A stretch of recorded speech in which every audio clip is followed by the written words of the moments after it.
This is House Planning Help, episode 263. Hello, I'm Ben Adam Smith, and this is the podcast for you if you're interested in self-build or retrofit. I'm exploring what houses we should be building in the 21st century and trying to break down the major roadblocks that may get in our way. Coming up in this session, my guest is Harry Paticas, Director of Arboreal Architecture. We're going to be looking at his phased retrofit project, Bowman's Lee. It's a 1970s mid-terrace house, and a lot of people always ask me, can you cover some more projects on retrofit? I think this one is particularly interesting, not only the approach and the amount of energy and labour that he's put into it himself, but also from the point of view that it's planned in stages, which I think, if we're totally honest, a lot of people tackling a retrofit, that's how it may be. We're going to keep on this theme for a moment. Question for you, do you ever find yourself filling in petitions? You know, they come round and the idea is that you get to a certain number of signatures, 10,000 signatures, and the government will respond to your petition, 100,000, and then it could be considered for a debate in Parliament. What Harry has put forward a petition, and it's one that makes a lot of sense. In fact, I'm just going to read the beginning section of it. Anyone can put forward a petition. Some gain traction very quickly, some don't. This has definitely gained traction, but we want it to go as far as possible. So if you can get behind it. Zero rate VAT. I'm talking about tax in the UK, so apologies if this doesn't apply to you, but it's one of these crazy things that if you build new, there's no tax involved. And whereas if you retrofit, then unless you're very careful, because I think, it'll make sense if I read this. We're now living with climate breakdown and urgently need to stimulate the retrofit market to reduce energy and carbon emissions of existing buildings. Claiming the 5% rate of VAT on energy saving measures is not straightforward and does not cover all retrofit elements. Just coming out of this for a second. I know what it's like. You think you've covered the bases, and unless you're careful, they'll get out of it on a technicality. So that's probably what that section means. That's me interjecting here. I could be completely wrong. Let's just come back and do one more sentence. The removal of VAT would act as a much needed incentive for homeowners to carry out whole house responsible and moisture robust retrofit works. So this will continue on till the beginning of 2020, which is why I wanted to mention it on the podcast now to give you plenty of time. I know sometimes people listen way down the road and it won't be relevant, but it'd be lovely to think that you could be listening to this and that issue might have been solved. So we'll see where we go with that. So let's get to the interview with Harry then. He's someone that I've bumped into various occasions, different conferences. I've probably even seen a few presentations that he's given. But the one that sticks in my mind from this year was at the ASBP Awards. That's the Alliance for Sustainable Building Products. I think a lot of us were blown away by this because it was a presentation on his own retrofit project that really, I think he's crowbarring into his spare time. And I'm going to give you an example of that in just a moment. But today's podcast is all about step-by-step retrofit. Retrofit is disruptive, and a phased retrofit, you can get the feeling that it might go on forever, which is why it's always good just to see little elements of progress. So the day after I recorded this interview, he sent me an email, and one of the lines on it says, "You'll be pleased to hear I managed to get in an hour of retrofit this morning." You just imagine that just before going to the office. So let's get going, shall we? Firstly, I asked Harry to tell me a little bit about his background. I have a background in maths and art, then went on to do a degree in architecture, and I've been in practice now for 12 years as Arboreal Architecture. And for a long time, I've been deeply connected to the natural world and interested in the natural world. And I would say quite a big professional turning point in my career was doing the Passive House training course and suddenly being able to understand how buildings perform. So probably for about the last 7 or 8 years, I've been deeply involved in the real measured performance of buildings. And at the moment, very, very involved with retrofit. And we're sitting in your retrofit project at the moment. How far through are we?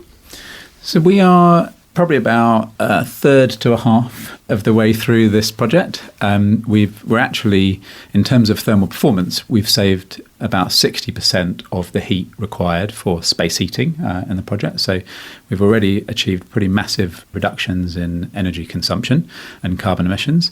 In terms of finished surfaces and finished rooms, I wasn't pushing that. I was just doing some context. Right now we're sitting in the only finished room in the house, but there will shortly be another room finished, and this room contains the MVHR and is actually my son's bedroom. So we gave him priority. So we wanted to finish the first room for him.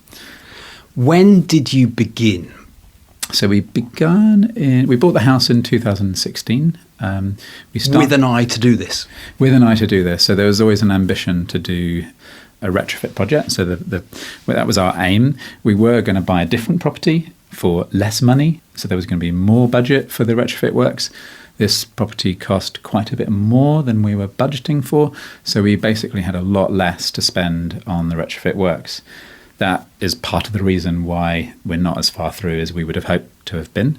But we took on the project anyway. Buying houses is a pretty tortuous process, as we all know. So we just said, right, let's just do it this way. In the end, it's been a wonderful journey. I've learned masses. It just meant a lot more DIY at weekends. And in a way, that's been very, very helpful because, for example, I've installed the whole of the MVHR system on my own, which was a wonderful learning experience. And it means you can then talk to clients with real deep confidence about how to do it, how it performs, what it's like to live with, what it's like to install. So, yeah, it's been a very good parallel to my professional work. What were you looking for in a potential property? And obviously money's going to be a constraint. So what could you get? What did the market have to offer? Yeah, so that's a really good point. So in the end, there's not that much choice. You choose an area and then you have certain criteria. South-facing windows are good, not large east or west windows. But we wanted a property that definitely needed work, so we didn't want something that was already quite finished, because obviously we'd be paying a premium for that and we'd be taking out finishes, and we're also incredibly mindful of the carbon emissions of just simple stuff like a kitchen and a bathroom that we wouldn't want to go back and redo if it wasn't to our liking. So this house was in desperate need of work. It is south-facing. I had an eye to form factor. This is a mid-terrace. It's a staggered mid-terrace, so it's sort of good, but there's little sticky out bits that you have to deal with at the back. And so it's form factor, orientation, and the ability to carry out works. What is the construction of the existing building? So this house is a bit of a hybrid. There's a combination of a solid brick and block front wall that is tile clad. The back wall is brick both sides with a cavity. And there's also a few sneaky little cavities at the front on the party wall line, interestingly. Cavities are only 300 wide, but I discovered them using a boroscope and investigating. Before you bought? Or How much could you do beforehand? The vendor kindly let me in for 2 full days, so I did quite a bit of surveying. I managed to survey the whole house and draw the whole house before we bought, so that was good.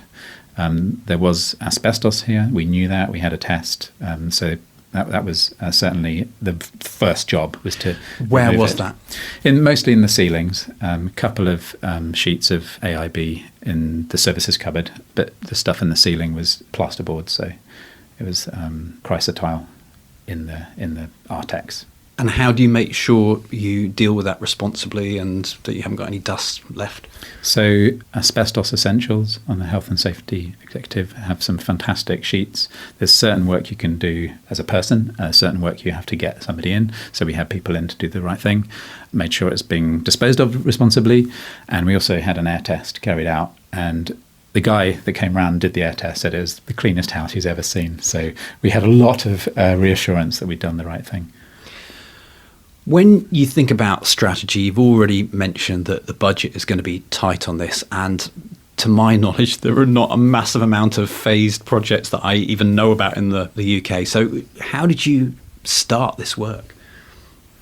So it started with a huge amount of energy and enthusiasm and just plugged away weekend after weekend and actually got quite a lot done.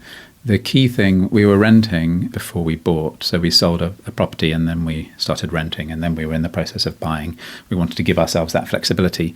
So we made sure that anything that was dangerous or really cold or very dusty was all done before we moved in. So we had the air tightness works to the ceiling done on the top floor where the bedrooms are, where we are now. So we put in vapor block boards fully taped between each other and to the walls. So we knew the house would be airtight. We put in insulation in the loft. We took out any dangerous materials, the asbestos, and we made the house secure and weathertight. And we actually also installed 3 triple glazed windows as well. So we had all that done before we moved in. Your different phases then, can you describe how it's working, where we're up to and what lies ahead? Yeah, so the general strategy has been top down. So we were starting at the top of the house. So we got the air tightness and insulation in the loft. The front elevation was double glazed with very poor seals, PVC frames falling apart. They were replaced with triple glazing. So that meant that our bedrooms and living room were up to a good thermal performance. And so we also did the insulation to the walls in those rooms as well. And one point that's really interesting is that we did that work whilst living in the house. And so we got to experience the thermal shift during the winter of putting on the cork insulation. So it was a kind of, we know what PHPP says, we know what the U value change is, but to actually have the bodily experience of that change over a weekend of installing it, I mean, suddenly everything became much less fluctuating and much sort of more stable. And actually we had immediate change. So it was very interesting that we all had a physical experience of that change. So the heating suddenly being on much less and blasting out less heat, so much less temperature asymmetries. So in terms of the strategy, one key part of it was how to maintain good quality ventilation before we installed the MVHR. So what we did is, so we know we had existing poorly sealed double glazing, very leaky. So we know that there was ample ventilation through that leaky situation. Then what we did is when we installed the new triple glazing to five windows, we specified night vents. So night vents allow you to put the handle to 45 degrees off the vertical, and it cracks the window open 3 millimeters at the top. So you basically get the equivalent of a trickle vent. So we knew that we could do that, and we could maintain decent air quality without having to install a trickle vent and therefore still effectively meet the building regulations and make sure we had good air quality. So we could do that as an interim measure before the MVHR got installed. And at the same time, we've been monitoring quite a few things in the house, including PM 2.5s and nitrous dioxide and temperature and wood moisture content, but we've also been monitoring carbon dioxide. And that was actually quite helpful because occasionally it was going up a bit, so we could sort of adjust which night vent was open or not open. But now we've got MVHR installed and enjoying very nice air quality.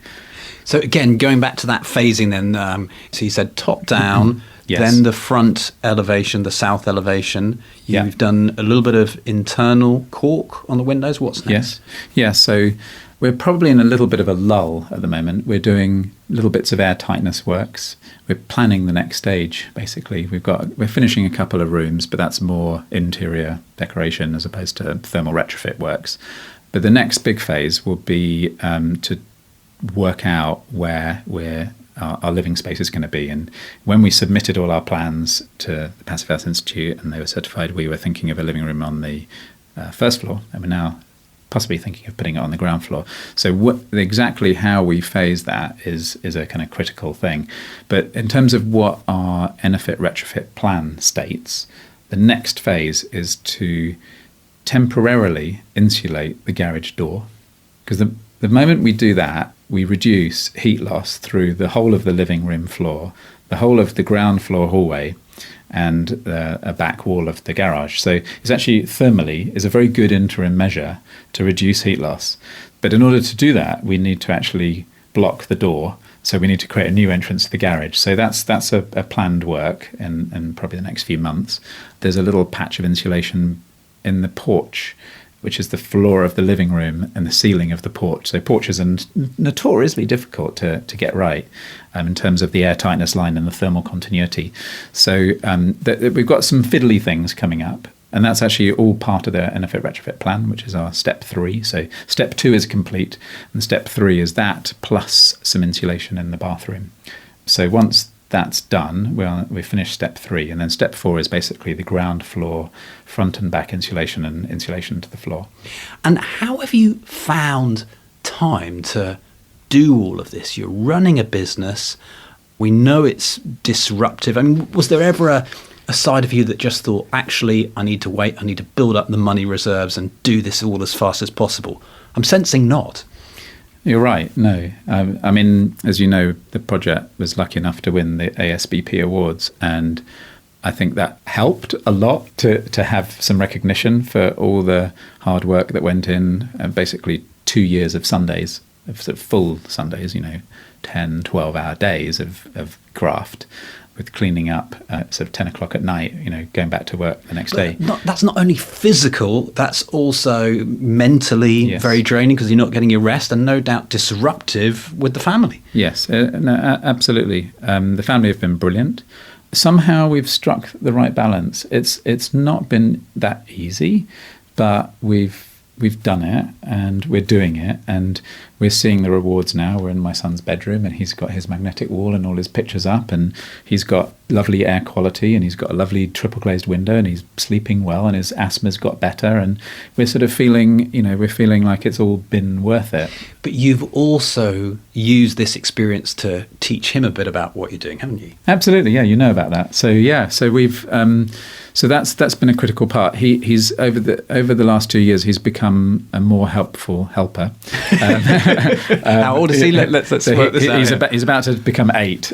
Oh, good. I'm glad it gets better.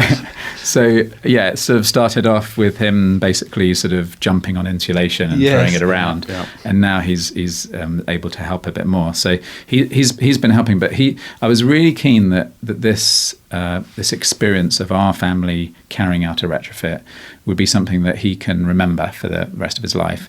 But also, I wanted him to do a little bit of slightly deeper understanding of what it is we're doing and why we're doing it, rather than it just, as kids just experience life, and it is what it is, and that is life. So, but I just wanted to contextualize it for him. So we've done a whole series of A3 posters, one of which was, what is cork? Where does it come from? How is it made? And how do we install it? And he actually does the whole poster himself. I help him with a few images, and we cut them out, and then he sticks them on, and then he annotates. And then what's been really wonderful is that we've made about 5 or 6 of these posters. One was on air tightness, one was on a thermographic survey we did, another one on insulation, another one on the mechanical ventilation with heat recovery, and he did his own spider diagram of how the pipes got to each room, and it's really quite fun to see him do it. But what was really great was that he did those with a bit of encouragement from me, but then his class teacher really engaged with that process, and she allowed him to present them to his class. So he would take them to school, they'd get put up on the wall for a week, and then he'd actually do a little 5-minute presentation to the class. I never saw any of those presentations, so I don't quite know what he said, but it's really nice that was engaged with as a process. And what that's actually led to is me starting off a charity. So I'm either a charity or a community interest company, which I'm about to kick off, which is actually going to be about retrofit in schools. So I'll be delivering thermal performance workshops to school children, and then doing action research with them, where we look at the fabric of their classroom and of their school, and then come up with a retrofit plan, a retrofit master plan for the school, and I'll also be helping them with funding.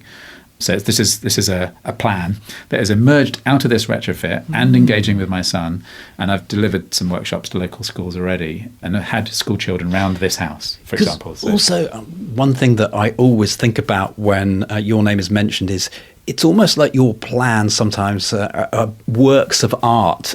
Is that something you do that's unusual, or do you know what I mean? You do watercolors and okay. So you could do a drawing on I could do a drawing on the computer, but somehow the process of producing a detail, it's a sort of process of thought And I feel that when you draw, you need to love what you're doing and you need to make it look beautiful. And then if that drawing looks beautiful, then maybe it will be built more beautifully. And it sort of has a kind of a bit more care and a bit more craft to the way the drawing is made. And then that kind of carries on to the way the detail is drawn.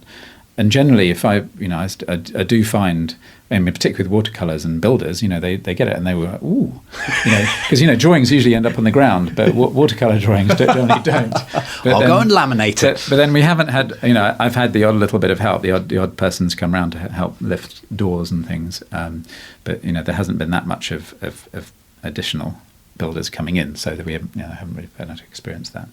But yeah, I do have a background in painting and art history, so I'm sort of always mindful that things do need to be beautiful as well as technically brilliant. Yeah, and you're a DIY enthusiast. You're certainly packing a lot in here. Do you think other people can do this? Because you've just drawn on some amazing skills.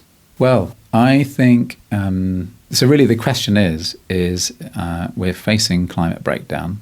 We're in a dire state globally, and I think the question is can any of the processes that people like me and lots of other great retrofitting architects that we know about, whether our collective understanding skills can create a bit more context and a bit more knowledge and a bit more process, some kind of template to help other people do these works. And given that councils have signed up to being carbon neutral by 2030, and quite a few of us are scratching our heads thinking, well, how are they going to do that? I mean, Lewisham, for example, is one of those councils. It seems clear that retrofit is going to be a very big part of that process. So I'm very, very interested in, obviously not expecting people to do quite what we've done, but to sort of adopt some of the processes or some of the techniques, some of the phasing, and to learn from it. There's been talk about, could you do a Haynes manual for retrofit? Well, not so silly, but and that there's sense in that. Kind of your first thought is we all know that there's you have to manage moisture very, very carefully. You need to manage ventilation very, very carefully, and those two are obviously intricately linked. We all know that passive house is very demanding on workmanship, so it has to be delivered well, and we've got to be very mindful that some people just simply don't have the skills or the patience to sit down and make joists airtight, or will think, oh, that will do, when I see a tiny little gap and I'm like, no, get the Orcon F in there and put another piece of tape over it and let's get it robust, because we all know that air tests are unforgiving. They will reveal all if there are any gaps. Have you learnt anything else or come across any surprises as you've done this, or had any key learnings? Yeah, I think one key learning is just how rewarding it is to make things and realize them yourself. I think that's really big, huge reward. And then parallel to that is that by doing the work, I mean, as a professional, as an architect, by doing work, you suddenly know it so much better. So you can talk to clients with even more confidence than you had before, because you've actually experienced it. You know how big that MVHR machine is, or how it functions, or how often you need to replace the filters, how those bits of pipe connect, how dusty it is to drill a hole through a wall. So it helps not only speaking to clients, but also in speaking to builders, because you can actually help builders do a better job because you've had a go, and then therefore they have more respect for you because they know that you're not just a kind of paper architect and sit at a desk and detached from reality, but you're connected to it. And I have to say that one huge realization of this project is that by pouring passion in, there are so many benefits that come out, and one is just the whole school thing that is just totally surprising. It was totally unplanned, and it's just happened. So when you put passion in, you get something out, and it's sometimes not a linear process, and it just appears. So I would say that the school thing was a complete surprise. It came from nowhere. Is there anything that you're particularly pleased about that maybe initially it wasn't planned or whatever, but you've now thought, oh, this is good? I would say I'm very pleased about the windows. I love them. Everybody that comes to see them loves them. They're inward opening. They've got a central flying mullion. And so we can open up a whole elevation and we get very good rapid nighttime cooling. So I think that's a real benefit. There's something rather lovely about a big, heavy, triple glazed window. That's a lovely thing. And I'd never You and had I one. share that, I think. Yeah. Well, I'd never had one before, and it's a lovely thing to have one. It is, you know? isn't it? It's a proper piece of engineering. Yeah. So that's one thing. The second thing is that the MVHR has been simply wonderful. We still open windows when we want to, but through the winter, generally you don't open a window because then it gets cold. But for just general air quality, which we've also monitored with carbon dioxide monitoring pre and post installation of the MVHR, so we've got sort of numerical evidence that it's improved our air quality, but we've also felt better. And there's something about that fresh bedroom through the night that's really nice. And then maybe the third one is just the sheer fun of working with material. So getting to know cork, for example. We were experimenting with sort of cork finished 3 ways in this house. So we're sort of looking at different finishes to the cork. One of the concepts is to see the insulation so that you actually see the thing that's been installed, because very often it's behind plasterboard and it's invisible. Now, it's not a very easy concept to realise, because you have air tightness layers and you have things like electrical sockets and things, but we've planned everything to keep all pipe work, all services away from the external walls. So our external walls are just insulation. And I worked out a technical detail for how to manage moisture and air tightness within the layers of cork whilst keeping that top layer still exposed. Why did you pick cork as your internal insulation? That's a good question. I would say it was very clear that we were always going to go for a material that was from renewable sources. It was also very clear that we wanted something that would not off gas, that would basically be a kind of neutral material in terms of air quality. Because we're not a solid wall property, we don't need capillary active properties of insulation. So, say wood fibre has a very good capillarity. It's very good at managing little bits of moisture if it appears through the brickwork. So cork kind of emerged as really one of the most appropriate materials to use. We're doing some work with Jane Anderson at the moment on embodied energy and sequestered energy of a whole range of insulation materials. We've got a wonderful schedule that we've developed together that shows which are the lowest embodied energy materials, insulation materials, and then which are the lowest if you also take into account sequestration. And cork is very good on both. So cork is actually lower embodied energy than wood fibre, quite a bit lower than wood fibre. But it's when you take sequestration into account, wood fibre sequesters even more than cork. But basically cork is very good in both counts. So it sequesters carbon, but it's also very low carbon to make.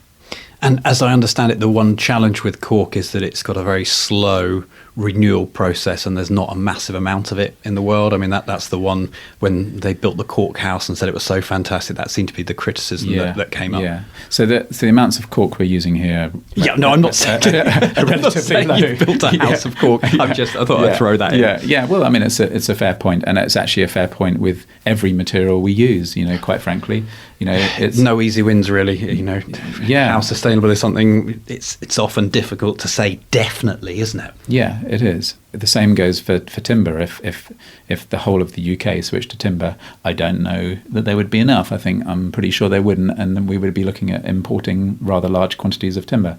And where would that come from, and how sustainable would that timber be, etc., etc. So there are big questions out there. So I think you have to take the market as it stands and then look at the facts as they are. I don't think we're wedded to only using one material. It's just been a kind of an interesting journey, getting to know that one material.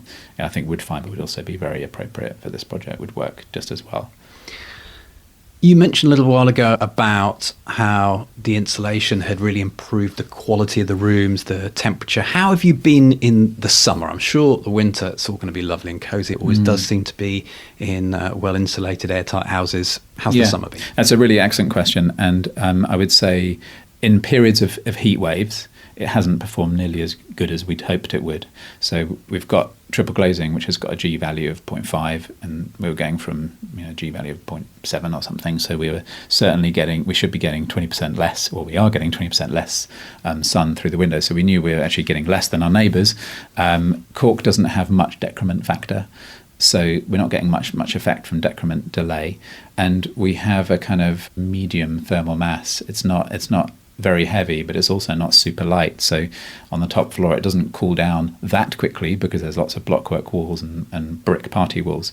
So there has been overheating. It hasn't overheated in passive house terms, as in over 25 degrees for 10% of the year. So we're within, acceptable. So this is an architect worrying about a problem that's not here. 25 is fine. Yeah. So no, but we have gone up to 26 and 27.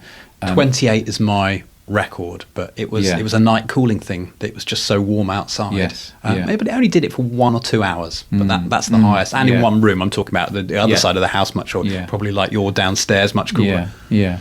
But we're as you know, this house is a kind of experiment as well, and so we're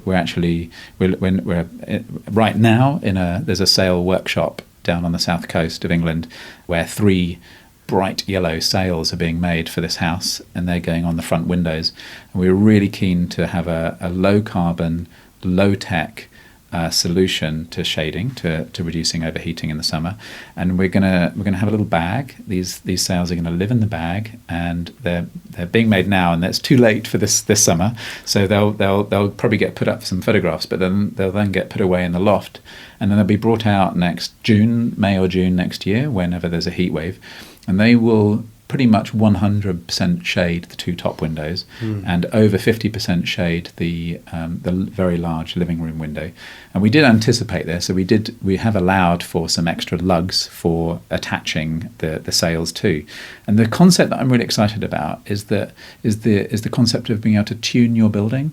So it's I like the fact that you can actually be a little bit involved in your building, that you actually might decide to go and put up that solar shading. It will take 5 minutes per sail, but then it takes 5 minutes, you put them up, and then you're going to get a rather amazing effect. So we'll be shading on the outside of the building, and we'll be and the one real benefit that I see by doing this is that you can control the temperature a lot more. If you're prepared to shade, you can get it down, I'm guessing here, but to 20 or whatever, and that will make a huge difference if it's 35 or whatever outside. Yeah, and in order to prove that, and to I'm guessing here, hoping for you. So in order to prove that, we've actually installed sensors both in our house and our neighbour's house, and in various rooms, and on the outside and on the inside, and we're already collecting data now. So when the sales come in, we'll be able to actually show before and after data and actually really show what a difference it makes. It is fascinating. You do seem to, I can just tell you've enjoyed this whole experience and that idea of, how else can I use my project for learning, that installing sensors in the neighbours' buildings. That's brilliant. Well, thank you, neighbours. Nice neighbours, obviously. Is there anything else, any other key part of this that we should be mentioning? I know we've only got a short time to talk about it, but... Yeah, well, thanks for asking. It's been appreciate your questions. I think one thing that we've done, which was recognised by the ASBP, was a very fine grain understanding of the materials that we were bringing into the building, and also really respecting all the materials that were at the building already. The process that we've adopted here has been very much try to not replace something if it actually works quite well. So there's a little bit more of a lean towards embodied carbon rather than very demanding interior design aesthetics. And what we're finding is that actually it leads to some fun moments and to a little bit of variation, and we're just accepting that, and we're just saying, no, that's what this is about. It's not about putting your architectural stamp on everything as a kind of perfect thing, but actually accepting that sometimes you might just keep a door because, well, it's a bit thin, it's a bit not very nice door, but if we sand it down and retreat it, we actually get a door that it fits, and we're not throwing a door away and bringing a new door. So we've sort of adopted an approach of just being very fine grained with everything, and it goes down to measuring the VOCs in this carpet, in this room, and in the MDF, which is a Valchromat, and we actually developed a little system of how to measure the VOCs by putting it in bags and putting the sensor in the bag and then comparing it with other products. And it's just that we've gone into detail, and that detail is I guess it's one of my traits, which I guess is one of the things that's seen us through, because I'm just following everything through to its natural end. And talking of the natural end, what's the plan from here then? Money is tight, so can you keep on moving forwards? Yeah, so we have a little bit of surplus from salary and monthly costs, and that usually goes towards a few materials. And just before you arrived, I was measuring up some battens for the hallway ceiling. So we'll be putting an order in for those soon, and then we'll be putting up the ceiling. And we just heard that we're going to probably put some clay plaster up. We're working with Clay Works, and they're keen to help us and get some clay plaster into the house as well. So that'll be fun, and that'll be a new material to try out and install. Well, I wish you well. Thank you, Harry. Thank you very much. Get more in our show notes today, which you will find at houseplanninghelp.com/263 for this episode, including the summary. We always give you one of those of our chats. Also, photos of the retrofit. That'll put everything into perspective so you can see the work that's going on there. I mentioned the watercolour, the artwork. We've got an example in the show notes. If you have a comment or you'd like to ask a question, there's a place to do all of that at the bottom of the show notes. We're also on social media, if that's where you are. We'll link you to Harry on Twitter, to the Arboreal Architecture website. Once again, houseplanninghelp.com/263. Really enjoyed that.